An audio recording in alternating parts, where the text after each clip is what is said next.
Hello and welcome to the Patient Educators Update, where we talk about patient education in a clinical environment.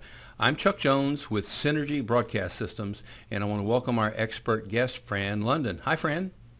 Hi, Chuck. Fran is the patient education specialist with Phoenix Children's Hospital in Phoenix, Arizona, and she is also the author of the book, No Time to Teach, which is the source for many of our episodes here on the Patient Educators Update. And Fran, today we're going to talk about a topic that comes from page 31 in the book, and it's about individualizing your teaching. And obviously the reason for this is not all patients are alike, and it's one of those things where you want the patient education to be able to resonate with the patient, and you want them to take some ownership for the learning on this, so you've got to make it meaningful. Now, a couple of reasons why individualization is important is, number one, not all patients are alike. Not all patients have similar life experiences, education, or medical knowledge. They don't all speak U.S. American English, and even those who do don't speak it the same as others. There's different socioeconomic experiences, backgrounds, and resources, and there's also things like learning disabilities that can come into play. And then even patients with the same diagnosis could have other complicating issues with other diseases that can make their situation very unique. So based on all of these things, the first question I have is, gee, that sounds like a lot of extra work. Won't it take longer to individualize it for every patient? Well, actually, no.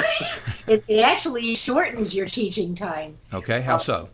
Well, because when you individualize, you're teaching only the things that are appropriate for that patient. Okay. If you don't individualize, then you're just teaching according to some script, and you're going to lose the patient because some things he knows already, some things aren't relevant, some things don't make sense. So you're wasting teaching time if you don't individualize.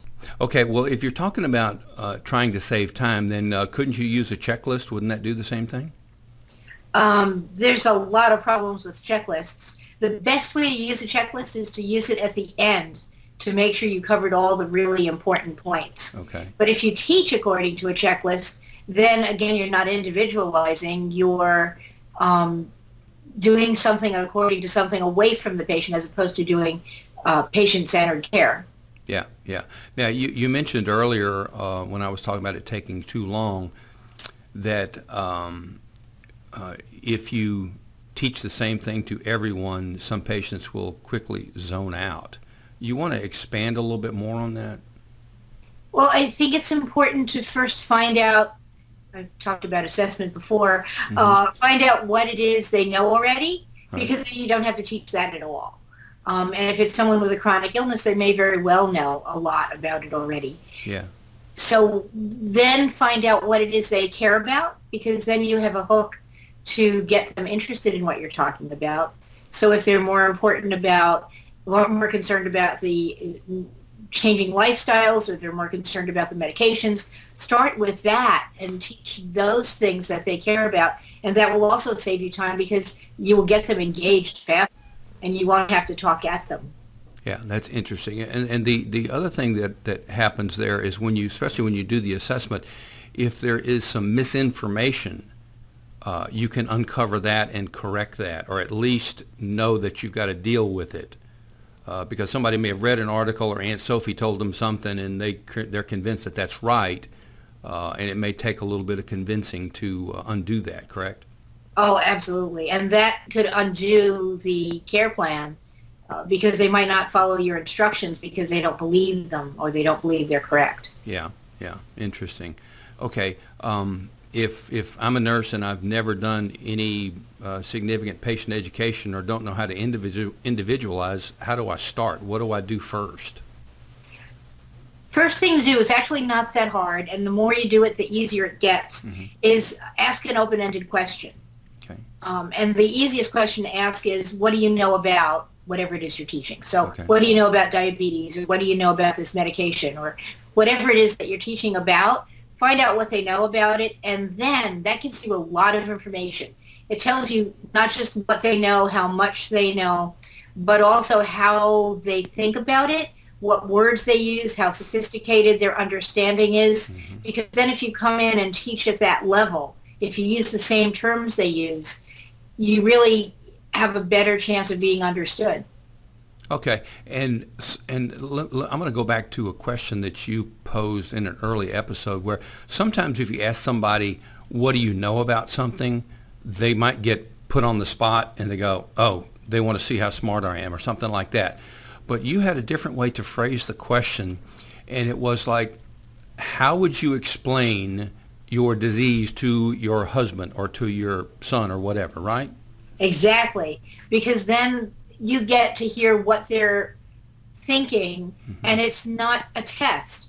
None of these assessment questions or evaluation of understanding questions are testing their knowledge as much as figuring out what it is you need to teach, how you need to teach it, and how you can best reach them in a timely manner.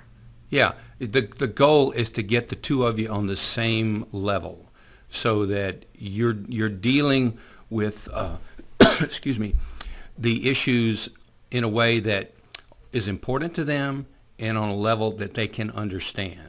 Because if those two things don't come across, and then also you knowing kind of what they want to get out of this whole thing, what's important to them, without addressing those things, you're never going to make any headway, right? Yeah, and it's really the most efficient way to teach. And then you can go back to the checklist and make sure you didn't miss a big topic like equipment that they use at home or something like that. So the checklists are good to make sure you've covered everything that's important, but the goal is really optimizing their self-care. Okay. And everyone is different, and you need to make sure that what you teach them is what it is they need to know. Excellent. Okay, good thoughts. And as a reminder, this comes out of page 31 in your book. So why don't you tell folks where they can find you online? I have a blog at notimetoteach.com, and I'm on Twitter at notimetoteach. Okay, and your book is available wherever books are available, at Amazon and other book resellers. It's available in paperback and also in downloadable form. And if there are some chief nursing officers or nurse educators that would like to use your book as part of ongoing in-service, they can get a significant discount on a bulk purchase by contacting your publisher directly. And your publisher is Pritchett and Hull, and their web address is p-h.com, and there you can find out all the information you need to know there.